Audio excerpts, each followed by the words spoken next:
Bueno, vamos a entrar en el capítulo de lo que corresponde a la parte de ortopedia en pequeños animales. Ya, y de las cosas que nos interesan aquí es tener súper claro que para poder ver radiografía ortopédica se deben cumplir con algunos requisitos que en general se tienen que cumplir con todas las radiografías, pero eh, específicamente en la parte ortopédica queremos radiografía de buena calidad y para eso hay que tener una buena técnica donde podamos incluso tener la identificación del paciente, la fecha de la radiografía. Esto hoy día es bastante más fácil de poder llegar a realizarlo con las radiografías de tipo digital. Siempre el número de radiografías mínimo son dos, ¿no es cierto? Y conseguir un buen posicionamiento de nuestros pacientes, que es fundamental. Esto como recordatorio para que lo tengan claro, ¿no es cierto? El hueso que hablamos del hueso cortical es el hueso compacto que corresponde a la estructura de las paredes del hueso como tal, que radiográficamente se ven bastante bien y en las cuales, por ejemplo, podemos tener esa línea de tipo radiotranslúcida, que es un agujero nutricio de alimentación por donde ingresan los vasos, ¿ya? Y que hace que pudiera confundirse con una fisura como tal, ¿ya? La otra parte del hueso es la parte que está adentro, que es el canal óseo y que se conoce también como hueso esponjoso, ¿ya? Que es el hueso trabecular que está por dentro de esto y que tiende a ser bastante más radiotranslúcido. Ahora, en la medida que se va haciendo el paciente más viejo, este tiende a ser más homogéneo, pero en los pacientes jóvenes es bastante más radiotranslúcido y se ve con bastante más facilidad. ¿Mm?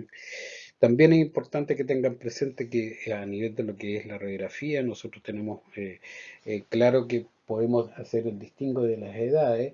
En el caso de los cachorros, algo que no se ve en la parte clínica ni se ve en otras circunstancias que no sea a través de lo que es la radiografía, es la demarcación de lo que es la fisis. Esta línea de tipo radiotranslúcida que aparece separando la zona metafisiaria de la epifisiaria se llama fisis y que en nuestro cachorro es fácilmente identificable. Ahora, esa fisis desaparece cuando el animal es un animal adulto y pasa a ser una cicatriz fisiaria. Entonces, esto que en muchas oportunidades se confunde, es solamente la fisis que aparece en todos los huesos jóvenes. Bueno, aquí este es el que más se marca y lo puse ahí justamente por eso, pero si uno se fija, la fisis va a estar presente en todos los cachorros. Una vez que el cachorro deja de ser cachorro y pasa a ser adulto, se transforma en esto, en una cicatriz fisiaria, que es exactamente esta misma línea, pero que se transforma en una cicatriz fisiaria. En los animales más viejos, incluso después ya casi no se ve. Lo otro importante del hueso que tiene que tener presente es el periósteo, que es un tejido fibroelástico que es el que cubre el hueso, es el tejido del hueso y que lo nutre a través del vaso sanguíneo, ¿no es cierto?, que provienen básicamente de lo que es la masa muscular. Es por eso que la cantidad de masa muscular es importante para eso, ¿ya? El periósteo como tal no es visible en la radiografía, pero si hay algún tipo de alteración que lo afecte, este se va a poder visualizar más o menos como a los 14 días desde que se produjo la lesión. ¿Ya? Entonces, el, esa conducta, digamos, del periósteo se va a reflejar a nivel de la radiografía, porque como les digo, en condiciones normales no se ve. ¿Ya? Esto es solamente un recordatorio de que cómo nosotros debemos hacer la interpretación en nuestra radiografía. Tienen que recordarse que hay nombres y descripciones específicas para lo que corresponde a las vistas, ¿no es cierto? Como medio lateral, lateromedial, dorso ventral, ventro dorsal, cráneo caudal, etcétera, que son y las direcciones que están asociadas con el rayo. También tienen que recordarse que en casi todas las estructuras hemos hablado de áreas de tipo topográficas y en el caso del hueso también, porque ustedes están hablando de epífisis, fisis, metáfisis, diáfisis y después vuelven a hablar de metáfisis, fisis y epífisis en el caso de lo que corresponde a un cachorro. Y cuando ya son animales más adultos solamente se habla de epífisis, diáfisis, epífisis y se mantiene lo que corresponde a las zonas metafisiarias. ¿Ya? Entonces, para que lo tengan presente. También habíamos mencionado lo que corresponde al Depo-COA, en que de densidad o radiopacidad de tipo radiográfica por exposición, tanto en la parte topográfica como en la posición de la vista radiográfica como tal, corresponde a los contornos, las formas que tiene cada una de las estructuras que ya las conocemos en términos normales. B es volumen, los tamaños, ¿no es cierto? Si la silueta hepática sobrepasa más allá o en forma muy manifiesta las últimas costillas, ¿no es cierto? Estamos hablando que aumento de volumen y eso sería una hepatomegalia.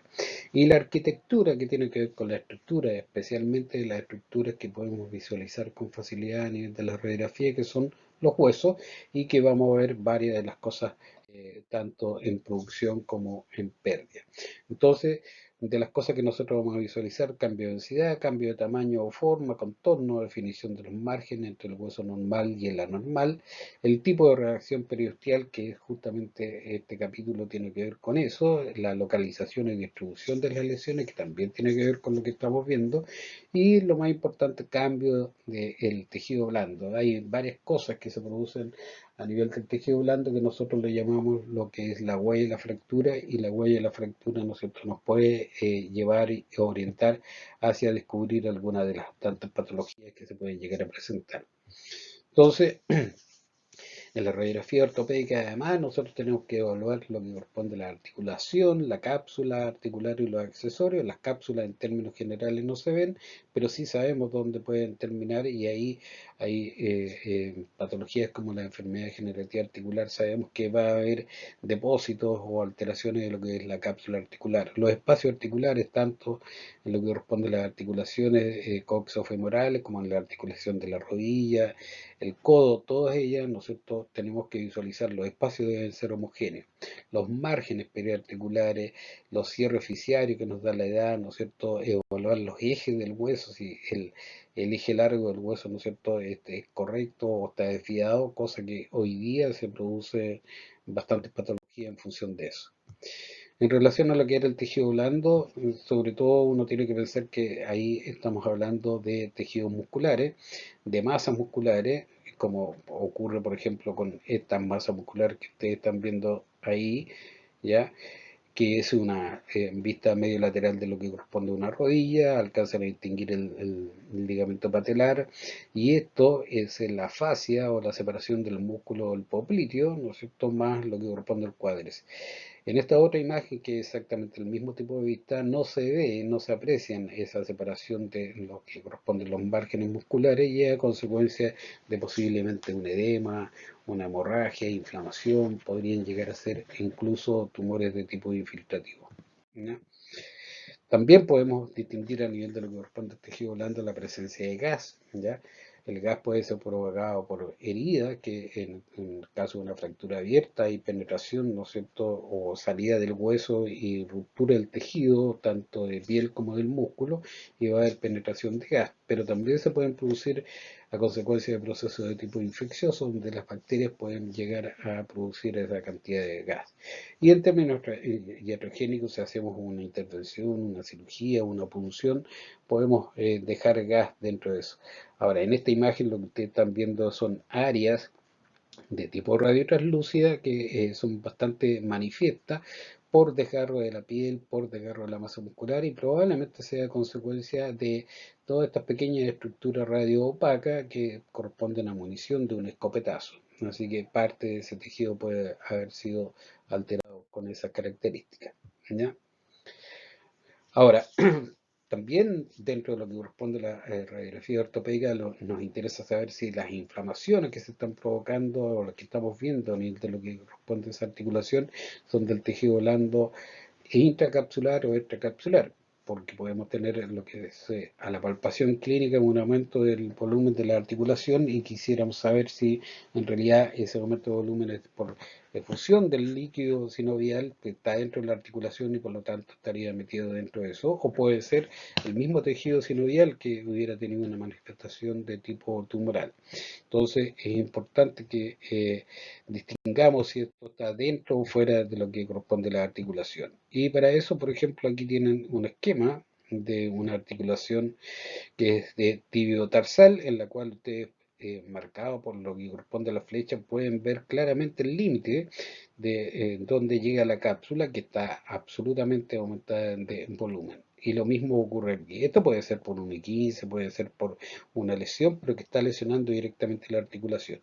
Y pueden haber escuchado en más de alguna oportunidad que antiguamente iba la gente al doctor a que le sacara el líquido de la rodilla. O sea, en realidad lo que le iba a sacar era la presión de un poco de líquido sinovial que estuviera dentro de lo que corresponde a la rodilla. Acá tenemos otra imagen, ¿no es cierto? El esquema este de una rodilla, el ligamento patelar, y aquí esto te marca el margen de donde está la cápsula. Y aquí la radiografía se ve normal, pero en cambio en esta otra tenemos un aumento de volumen y claramente distinguido, porque además hay una enfermedad degenerativa articular que me está mostrando que hay aumento del líquido en la cápsula articular. Entonces, por eso que se requiere que tengamos radiografías que tengan una buena calidad.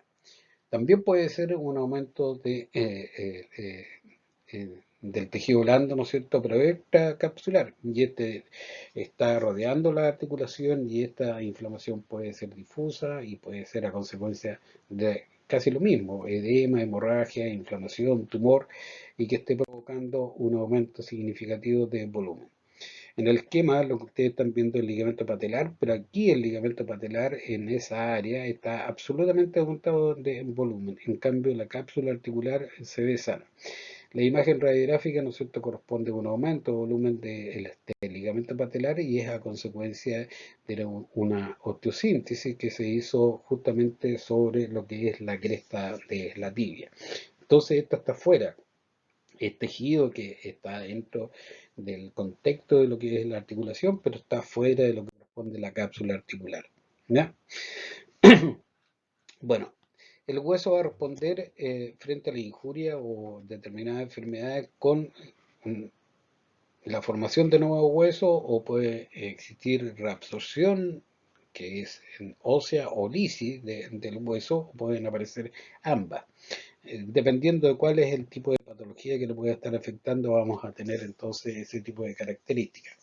Ahora, radiográficamente el diagnóstico específico no es posible que nosotros lo podamos hacer. Podemos tener un acercamiento a eso, pero no exactamente poder definir un diagnóstico como tal. En el caso de las lisis óseas no podemos plantear qué tipo de tumor es, si es un osteosarcoma o un fibrosarcoma, sino que tenemos que hablar que es compatible con una neoplasia ósea. Y esos cambios radiográficos los vamos a poder visualizar generalmente más o menos como a los 14 días, eso en términos generales. Por ahí se plantea que los cambios líticos pueden ser, si es un proceso muy agresivo, podrían ser a los 10 días. Y esto nos sirve para poder tener claro que si tenemos una sospecha en un minuto determinado y queremos confirmarla, hay que necesariamente pedir que tomar otra evaluación radiográfica en 10 o 14 días después. ¿Ya? Ahora, la severidad, en la respuesta de lo que corresponde el- la inflamación o la respuesta del periósteo, la podemos después visualizar y clasificar de acuerdo a las características de agresividad, actividad y duración, que la vamos a ver un poquito más en detalle a futuro. Por eso que hoy día en la medicina basada en la evidencia nos exige que tengamos que hacer una biopsia, ¿ya? Ahora, si estábamos hablando de radiografía, o sea, de cambios en la radiopacidad que correspondería a la densidad radiográfica, si la densidad radiográfica es menor, o sea, lo que estamos viendo es más radiotranslúcido, más negro, por decirlo de otra forma, a nivel de la radiografía, puede ser de tipo focal, y eso es una osteolisis, pérdida de hueso en forma focal, y tiene tres características: una que es la lisis geográfica, la lisis apolillada y la lisis permeable. Bueno, y se habla de una cuarta que es la mixta, pero siempre están casi todas ellas en conjunto. Y también puede ser de tipo difusa, y en ese caso la pérdida de calidad de hueso, ¿no es cierto?, se llama osteopenia, y puede ser por osteoporosis o osteomalacia. En cambio, si tenemos cambios en la radiopacidad, pero que es mayor la radiopacidad, hablamos de esclerosis, que corresponde al endurecimiento, o sea, el hueso se ve como que fuera más hueso, de alguna forma. Y ahí tenemos tres alternativas: la osteoblástica, la mieloesclerótica y la osteopetrótica. ¿Ya? En detalle vamos a verla después. Bueno, este es el esquema en el cual ustedes pueden en forma didáctica más o menos captar qué es lo que está mencionando cada una de las lisis como tal. En el caso de la lisis geográfica, es una lisis que tiene una pérdida de hueso bastante marcada y de un tamaño importante. ¿Ya? En el caso de la apolillada, la pérdida de hueso son pequeñas manifestaciones de lisis que pueden formar un espacio grande, pero son bastante más pequeñas. En el caso de la permeable, puntiforme, permisiva, tiene todos esos nombres, son mucho más pequeñas, ¿no es cierto? Las demarcaciones que van creando una lisis en un espacio relativamente más grande, ¿ya? Y la mixta puede tener ambas, o sea, las tres características dentro del mismo proceso, ¿ya? Generalmente uno se queda con la que es más manifiesta. Ahora, dentro de lo que correspondía a la pérdida de huesos, bueno, uno va a tener pérdida de huesos por enfermedades de tipo metabólica, enfermedades de tipo nutricional y también por desuso. Ahora, cuando trabajamos con radiografía de tipo análoga, el porcentaje más alto, ¿no es cierto?, de las imágenes no eran tan nítidas como son ahora, entonces se hablaba que si la pérdida del hueso se hacía sobre el 30%, entonces se habían cambios radiográficos muy evidentes. ¿Ya? Hoy día con la radiografía de tipo digital, con un 10, un 15% de pérdida es bastante más claro. Y el término con el que se trabaja, ¿no es cierto?, corresponde a osteopenia. Y aquí tenemos una vista ventrodorsal de la pelvis, en la cual ustedes pueden ver, este es el miembro derecho, ¿no es cierto? Este sería el izquierdo, y hay una clara diferencia en la radiopacidad. Aquí tenemos alteración, ¿no es cierto?, del lisis de el cuello y parte de lo que corresponde a la cabeza. Por lo tanto, aquí tenemos una lisis geográfica bastante manifiesta en esa imagen. Ahora, dijimos que dentro de lo que correspondía a la pérdida de hueso, que se conoce como osteopenia, podríamos tener lo que se es la osteoporosis, que es la pérdida de masa ósea como tal, y todos han escuchado hablar de lo que corresponde a la osteoporosis a consecuencia de lo que es la consideración importante que tienen en las mujeres de pasada determinada edad, especialmente cuando son posmenopáusicas, ¿ya? Que es esta debilidad del hueso y que se empieza como a perforar. Y también tenemos otra pérdida de hueso que también es osteopenia, pero que se llama osteomalacia, que ya no tiene que ver con la masa ósea, sino que tiene que ver con la mineralización de la matriz ósea. Entonces la calidad del hueso es la que se tiende a perder y es un hueso que el osteoide no es capaz de mineralizarse como corresponde. Entonces son huesos extremadamente blandos, ¿ya? Entonces, nosotros del signo radiográfico osteopenia que esperamos encontrar es disminución de la opacidad del hueso como tal, o sea, en vez de verse más blanco se tiende a ver un poquito más oscuro, hay adelgazamiento de las corticales, pérdida de los huesos intracortical, deformación del hueso, fracturas patológicas. Y un ejemplo es la pérdida de la lámina dura, por ejemplo, de la mandíbula y el maxilar, en el caso del hiperparanquiroidismo. Para que se recuerden, son esos dientes como que estaban flotando, porque el resto del hueso estaba ahí, pero se veía como transparente. En este caso aquí tenemos lo que es más manifiesto, una neoplasia ósea, pero podemos ver que esa neoplasia ósea influye sobre todos los huesos que están, o el resto del hueso, provocando pérdida por alteración de su nutrición. ¿Ya? Entonces, las pérdidas locales del hueso pueden ser a consecuencia de trauma, infecciones y presencia de tumores. ¿Ya? Y esto lo podemos llegar a determinar en forma relativamente simple. En este caso, la imagen radiográfica lo que está mostrando es un análisis de tipo geográfica, que si uno se va y visualiza, alcanza a distinguir las corticales en lo que corresponde a ese radio y un segmento, ¿no es cierto?, importante de lisis ósea, porque es bastante más radiotranslúcido, ¿ya? Entonces, esa sería la característica de lo que podríamos encontrar con las lisis óseas. Aquí se ve una como especie de mayor mordida de esta lisis geográfica como tal, y uno las puede empezar a catalogar si es más severa o menos severa. En este caso, por ejemplo, podemos determinar si es más agresiva o menos agresiva, porque en la vista cráneo-caudal lo que nosotros estamos viendo son las paredes óseas más el foco de lisis, pero en la vista medio lateral estamos viendo que hay desaparición de las paredes. Entonces, cuando hay pérdida de la corteza o la cortical del hueso o la pared del hueso, porque son todos sinónimos, exactamente se refiere a lo mismo, nosotros podemos decir que es más agresiva o menos agresiva. Ahora, el hecho que hablemos de agresivo no significa que estemos hablando de que sea más maligno o menos maligno. O sea, la condición de agresividad solamente está indicando que hay una respuesta del hueso y que no tiene que ver con malignidad o no. ¿Ya?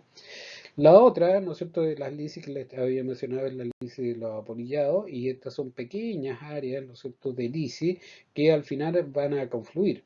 Entonces, si yo me voy a esta otra imagen, voy a encontrar que hay varios segmentos de la zona metafisiaria de lo que es el húmero, que tienen pérdida de hueso, pero también estoy viendo que hay una respuesta del hueso como tal. Entonces, no es tan evidente ni tan nítida como lo que corresponde a la lisis de tipo geográfica. Acá tenemos otro ejemplo, nuevamente en la zona metafisiaria de lo que corresponde al húmero, varios pequeños segmentos que con paso del tiempo después se va a transformar probablemente en una lisis geográfica, y al mismo tiempo hay respuesta de la cortical tratando de crear nuevos huesos, porque a eso se dedica a trabajar el organismo. Por otra parte, tenemos la lisis permeable, penetrante, tiene, como les decía, tiene distintos nombres. El que más vamos a encontrar es permeable, porque permite que pase, como que se filtre cualquier cosa a través de esos pequeños orificios, ¿ya? Que son áreas de tipo puntiforme y que van a marcar un área determinada del hueso. Es bastante más difícil de poder llegar a definirla, pero hoy con radiografía de mejor calidad uno puede perfectamente decir que aquí hay algo extraño y ir a que se llegue a confirmar.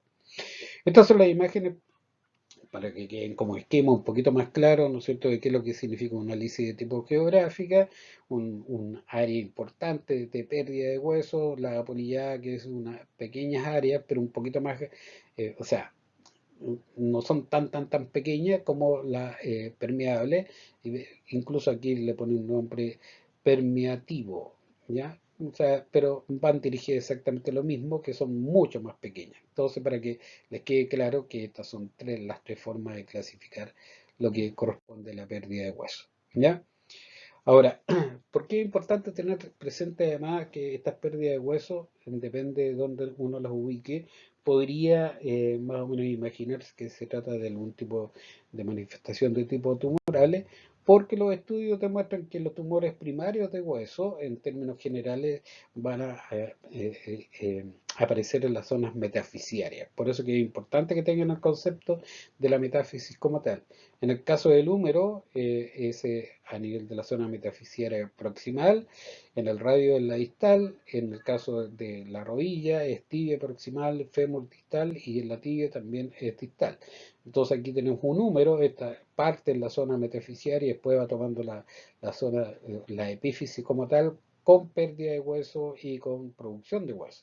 A nivel del radio, esta es la zona metafisiaria del radio distal, también pérdida de hueso y producción de hueso, más inflamación del tejido blando.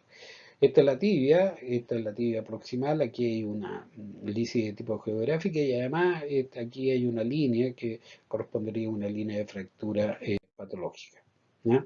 Otras imágenes, ¿no es cierto?, de lo que corresponde a los tumores óseos primarios, ya generalmente otra de las características, aparte de ser la zona metafisiaria, tienden a ser lesiones de tipo solitaria, afectan solamente un hueso. En este caso, el hueso afectado es el radio y no la ulna, ¿ya?, provocando este tipo de respuesta. Y no cruzan las articulaciones, aun cuando no es una norma 100% a cumplirse, sino que la mayoría de los tumores no tienden a cruzar las articulaciones, sino que se quedan en una zona, ¿ya? Solamente hay un par de tumores que cruzan. Lo otro importante que tienen que tener claro, de acuerdo a las estadísticas, ¿no es cierto?, son las zonas en las cuales se pueden llegar a producir y cómo pueden llegar a calificarlo, porque pueden ser lesiones, ¿no es cierto?, que sean solamente en un sitio o en varios sitios, pueden afectar un hueso o pueden afectar varios huesos. Entonces, en una lesión de tipo generalizada, ¿no es cierto?, puede involucrar a todo el hueso. En una lesión de tipo focal, solamente un área determinada del hueso, o puede ser una lesión multifocal que compromete un área del hueso o también de diferentes huesos. En este caso aquí tenemos lisis a nivel de la cabeza del radio y en distintos segmentos del resto del radio, y también tenemos focos de lisis a nivel de lo que corresponde a la ulna. ¿Ya?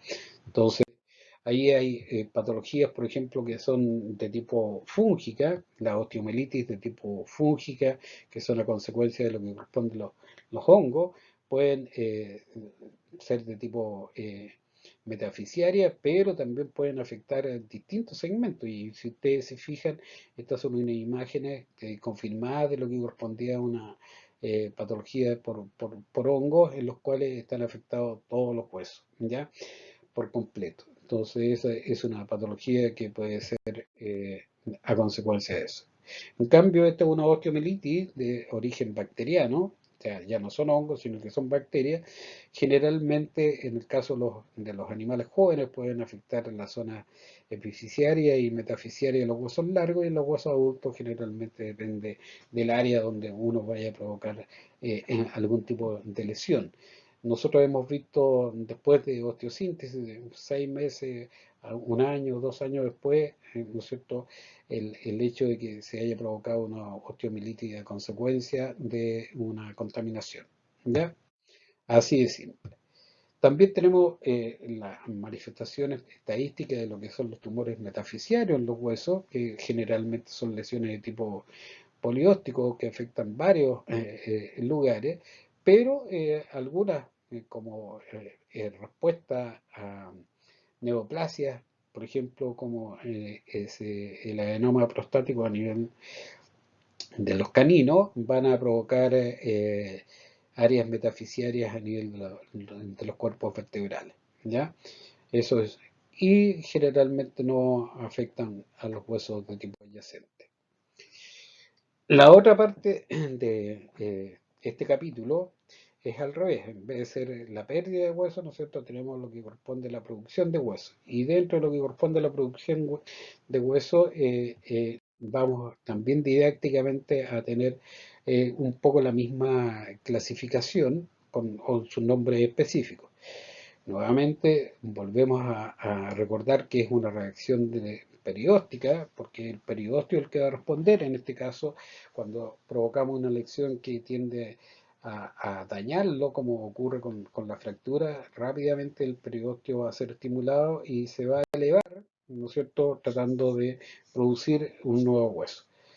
Este es el mismo esquema que habíamos visto antes. La esclerosis, ¿no es cierto?, es una mayor producción de hueso que se puede ser de tipo osteoblástica. En ese caso estaría dada por la manifestación de tumores óseos o procesos de tipo infeccioso, como son las osteomielitis.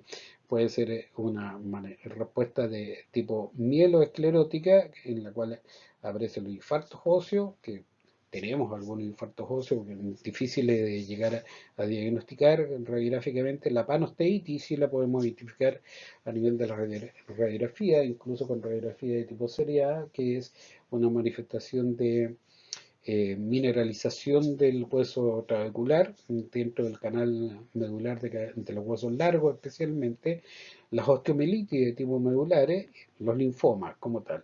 Y la osteopetrosis, que es una mineralización de las paredes de las arterias en su mayoría, que también son relativamente difíciles de llegar a determinar. Ya habíamos dicho que el periósteo es un tejido de tipo conectivo fibroelástico que está adherido a la superficie del hueso y que la va a irrigar, ¿no es cierto?, a través de lo que corresponde a la alimentación de las masas musculares. ¿Ya? Entonces, una vez estimulado, va a tratar de producir nuevo hueso, y si es a consecuencia, por ejemplo, de lo que es una fractura, esta reparación debería estar completada entre las 6 y las 8 semanas en términos generales. ¿Ya?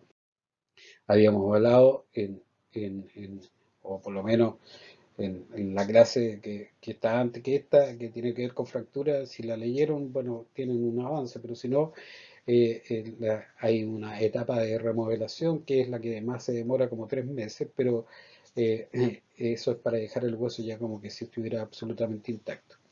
Bueno, las características principales para poder descubrir y tener claro cuáles son las respuestas o las reacciones del periósteo es conocer el periósteo. Y el periósteo tiene dos capas, una capa interna que se llama capa cambian, que es productora de hueso, y una capa externa que es la capa fibrosa. La capa esta interna o cambian tiene una fibra, que son las famosas fibras de Charpey, que son las que están unidas a la corteza. Esta es la pared de un hueso, ¿no es cierto? Estas son las fibras de Charpey.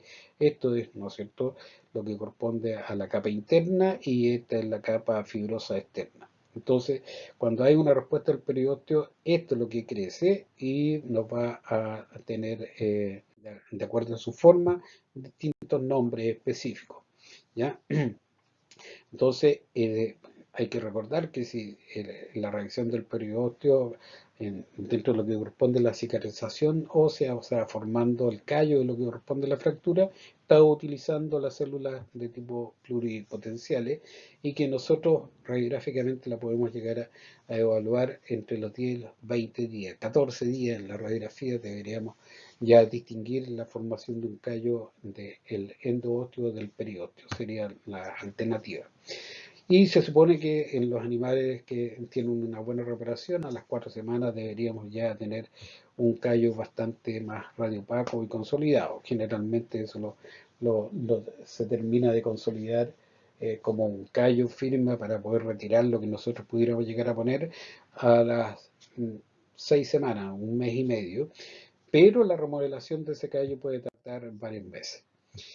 Los nombres de las reacciones periósticas los habíamos mencionado, pues, o sea, también aquí, lo mismo que ocurre con la pérdida del hueso, podemos hablar de que es una reacción que puede ser de tipo agresiva, activa o en duración. Y aquí es donde a lo mejor más se tiende a utilizar, ya pensando en las características que tiene. Por ejemplo, si tenemos una respuesta del periósteo que es bastante más manifiesta, un poco desordenada y todo, podemos decir que es una respuesta de tipo agresiva. Lo mismo, si una respuesta un poquito más tenue y todo, puede decirse que es semi-agresiva. Y en ese caso es el tipo de formación de nuevos huesos. Entonces, si yo miro esta imagen radiográfica, bueno, puedo decir que es agresiva la respuesta porque está respondiendo de forma más o menos exuberante. En cambio, en esta otra, es incluso casi ni siquiera semi-agresiva, sino que es una respuesta nomás, ¿ya? Que tiene mucha inflamación del tejido blando, pero no es una respuesta de tipo agresiva. También hay que tener súper claro que el concepto de agresivo es en términos de lo que corresponde a la respuesta, no es sinónimo de malo ni de malignidad, ¿ya? Aun cuando estadísticamente está bastante asociado con eso, pero no es sinónimo, o sea, no tiene que llegar a confundirse como tal, ¿ya? Sino que tiene que ver con la capacidad de respuesta o el poder del hueso de responder de forma más o menos agresiva. En cuanto a lo que corresponde a la actividad, esta es una clasificación más que nada que tiene que ver con la nitidez de los márgenes para que yo pueda decir si sigue activa la respuesta del periósteo o no. Y aquí tienen la imagen, por ejemplo, de un hueso, ¿no es cierto?, que está activo en el cual el borde es poco nítido. En cambio, el inactivo, en que ya dejó de responder, el borde es nítido porque llegó hasta ese punto. Y para ejemplo, tenemos esta es una fractura, esta es el mismo hueso, ¿no es cierto? Pero esta es la fractura cuando estamos con su fijador externo para poder llegar a la reparación y aquí estamos en presencia de la formación del callo. Este callo está activo, ¿ya? Y por eso que no tiene márgenes claramente bien delimitados. En cambio, en esta otra ya sacamos los fijadores externos y este callo ya está inactivo, o sea, ya no sigue produciéndose más. Entonces, todo lo contrario, este es un callo que ya entró en la etapa de remodelación. Y esa remodelación lo va a dejar semejante a lo que es el hueso como tal. ¿Ya? En todo caso, en cualquiera de los procesos que se puedan dar, en un momento determinado podemos entrar a clasificarlo en que puede ser activo y al mismo tiempo pueden haber reacciones que son de tipo inactiva, o sea, porque hay ese tipo de respuestas, sobre todo cuando tenemos asociados procesos en los cuales hay presencia de lisis ósea como tal. ¿Ya? También se plantea, ¿no es cierto?, que uno puede hablar de duración si es una reacción más joven o una reacción más vieja. Y tiene el mismo concepto de lo que corresponde a la actividad. Si una reacción joven va a ser una respuesta de tipo activa, porque está tratando de reparar, por lo tanto, evidentemente que no tiene márgenes claros.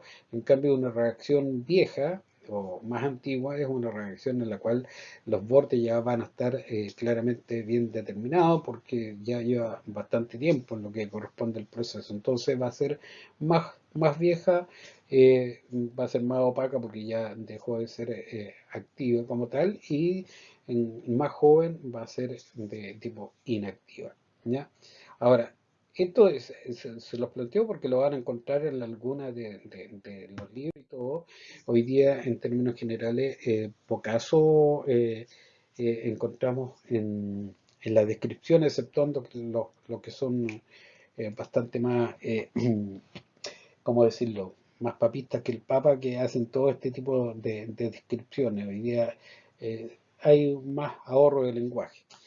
Pero para complicar un poco más la existencia, ¿no es cierto?, eh, este mismo tipo de reacciones específicas se le pusieron nombres, ¿ya? Entonces, cuando tenemos una reacción que tiene estas características, ¿no es cierto?, que se levanta, que no tiene mucha, eh, a ver, que se ve más o menos homogénea, pareja, ¿ya? Hablamos que es de una respuesta de tipo sólida. Cuando encontramos que ese mismo tipo de respuesta sólida aparece como que si fueran varias capas que se han ido poniendo por encima, se llama una respuesta de tipo laminar o en tela de cebolla, más adelante lo vamos a ver. Pero podemos tener respuestas en las cuales aparecen como unos pelos o unas tablas paradas, por eso que se le llama también empeine, empalizada, ya como respuesta del periósteo, y en ese caso estamos hablando de que estamos en presencia de una respuesta que puede ser incluso con características bastante más agresivas. Después hay una clasificación que habla de rayos de sol, o hueso en llama en términos generales, que es por asemejarlo a lo que corresponde a las explosiones solares. Entonces, cuando uno ve el sol y ve todo el margen, pero se ven las explosiones, aparecen como estas llamas relativamente desordenadas. De ahí viene el concepto de rayo de sol o hueso en llama. Y después tenemos las más complejas, en las cuales se puede encontrar todas ellas asociadas.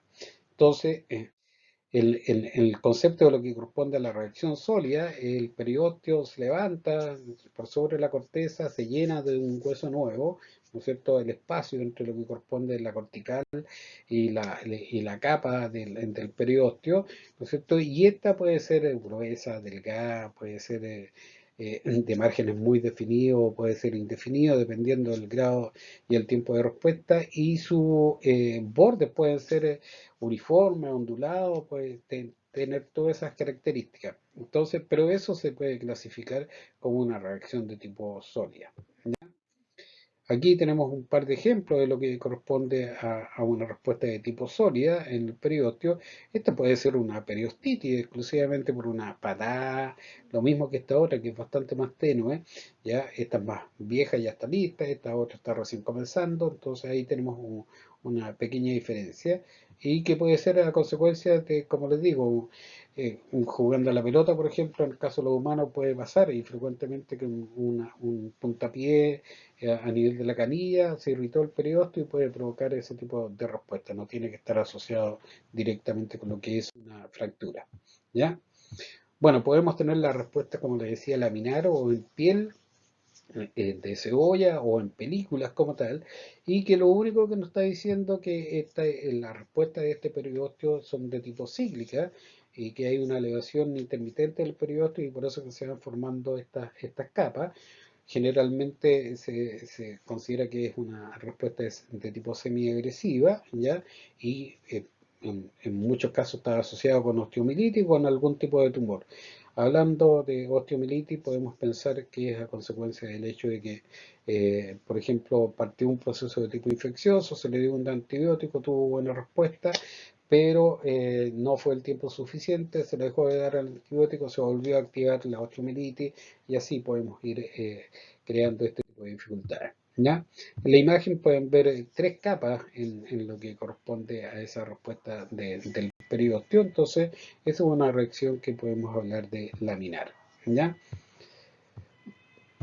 Eh, la otra respuesta es la respuesta del periosteo espiculada, pero que en este caso eh, hay una respuesta del periósteo, pero lo que más se va a activar son las famosas fibras de Charpey, que son las que estaban uniendo, y estas fibras, ¿no es cierto?, tienden a tener una mayor mineralización. En general, mientras más largas sean estas fibras, o sea, más altas sean, más agresivo es el proceso, ya como tal, sin tener que calificarlo de maligno, pero es bastante más agresivo y muchas veces está asociado con malignidad. Entonces podemos tener fibras muy cortas, fibras relativamente largas y fibras que definitivamente incluso son capaces de romper la corteza e incluso la capa fibrosa del, del periósteo como tal. Entonces este tipo de reacciones, pues, generalmente cuando son emitidas de un punto central a consecuencia de lo que significa una respuesta tumoral, rompen la cortical y salen, ¿ya? Y esto es lo que se tiende a llamar un hueso en llama, ¿ya? Entonces, esta presencia generalmente no es de buen pronóstico, ¿ya? Hay que tenerla ahí clarita. Ahora, siguiendo con las reacciones espiculares, ustedes pueden tener otro tipo de respuesta, por ejemplo, en la cual el hueso no está tan manifiesto, pero sí las espículas tampoco están tan terriblemente desordenadas, pero se asoman y son capaces de infiltrar el tejido blando. ¿Ya? Cuando empiezan a infiltrar el tejido blando, bueno, significa que el proceso es bastante más agresivo de lo que uno está esperando. ¿Ya? Entonces, pasan a ser reacciones de tipo agresivo. Y cuando se nos presenta, por ejemplo, un esquema como el que estamos viendo aquí, en que incluso las fibras de Charpey ya están medias rotas y desordenadas, ¿ya? Y estamos infiltrando el tejido blando, hay edema del tejido blando y hay focos de lisis, bueno, esta es una reacción perióstica de tipo amorfa y es absolutamente desorganizada y eso generalmente está asociado con procesos malignos. ¿Ya? Ya le había mencionado en lo que correspondía al triángulo de Codman en algún minuto, o creo que no, pero este es una reacción del periósteo de tipo sólida que se produce en la esquina de una reacción, ¿no es cierto?, de tipo bastante más agresiva. Por eso que durante algún tiempo se la asociaba con procesos de tipo tumorales. Entonces tenemos una respuesta de tipo espiculada en un minuto determinado en un área, pero hacia los extremos de ella, ¿no es cierto?, aparece esta manifestación bastante más sólida, que sería el triángulo de Codman, por el nombre de quien lo describió por primera vez o le logró poner su nombre. Hoy día esas cosas no se hacen. ¿Ya? Bien, frente a este tipo de respuestas, ¿no es cierto?, sobre todo lo que corresponde al periosteo, tenemos dos condiciones bien especiales. Una tiene que ver con el osteoma, que es un tumor benigno, que usualmente se ve como una masa radiopaca que está adherida al hueso. La mayoría de las veces puede ser al borde de la mandíbula, pero puede aparecer en otras localidades también. ¿Ya? Y cuando está solo o puede estar acompañado, pero no hay compromiso del resto de la cortical, sino que está solamente adherido a lo que corresponde a la cortical, hablamos de un osteoma y lo podemos poder llegar a sacar. En esta otra imagen, por ejemplo, ustedes tienen dos masas, ¿ya?, que están adheridas al hueso sin que exista daño a nivel de lo que corresponde a la cortical, y eso sería un osteoma y uno los puede llegar a sacar. Pero podemos enfrentarnos a otro tipo de circunstancias, ¿no es cierto?, que son las presentaciones también como una respuesta de lo que corresponde al periósteo, pero en este caso es la famosa osteopatía cráneo-mandibular. La osteopatía craneomandibular es una patología que nos va a producir una alteración, ¿no es cierto?, en el borde de la rama horizontal o la rama recta de la mandíbula y que invade parte del hueso temporal y la articulación temporomandibular. El esquema aquí muestra más o menos los sitios ideales o principales donde empieza a afectar esta proliferación de hueso, ¿ya? A consecuencia de la presencia de un gen que presenta especialmente esta raza, que es el West Highland Terrier, pero también lo hemos visto en algunos Pitbull, en unos Gran David, ¿ya?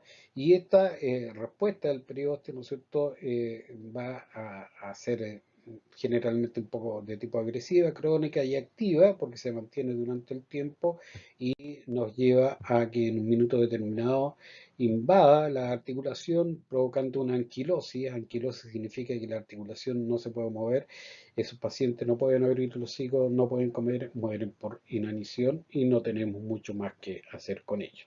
¿Ya? Entonces, hay que tener cuidado porque, como les digo, es un factor de tipo genético y cuando se presenta en algunas oportunidades, si se comporta exclusivamente como si fuera un osteoma, lo podemos sacar y no va a reactivarse, pero si es una osteopatía cráneo-mandibular a consecuencia de la parte de este gen que traen estos animalitos, es imposible que podamos hacer algo por ello y lamentablemente fallece. Bueno, hasta aquí sería esta parte del capítulo. La vamos a tratar de pasar a video para poder subirlo a YouTube y ahí nos quedaríamos con la presentación como tal. ¿Ok?